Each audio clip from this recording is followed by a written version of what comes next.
Document retention is always a questionable area for employers, and particularly for I-9s with the penalties, as we've discussed. Really, what are the requirements for retention of these I-9 forms and any documentation?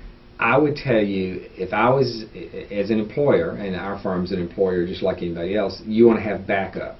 You want to probably have the paper I-9 forms in the one folder we were talking about in a locked cabinet. I would also be scanning my I-9s in electronically to have a backup. Say maybe I get an ICE officer coming for an audit, and I want to produce copies of the I-9 forms. I want to have a backup copy to make sure that I can locate them in a short time notice, especially if I've got multiple locations, and I just want to have a backup. I don't want to depend on that one file and not be able to find it.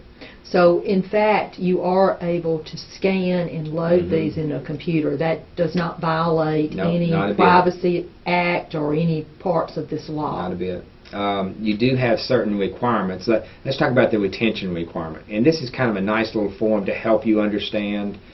You have to retain an I-9 form for 3 years from the date it was filled out, completed, or from 1 year after the employee leaves you, whichever is longer. Say somebody has worked for me for 6 months.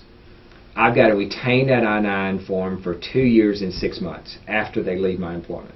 Say if they worked for me for 4 years, I've got to retain that I-9 for 1 year after they left my employment. Does that?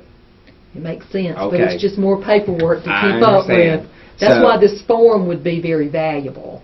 And what you need to do as an employer is set up a form retention, because you don't really want to keep I-9s that are 10, 15 years old. To the extent that maybe you made errors on those I-9s that weren't corrected and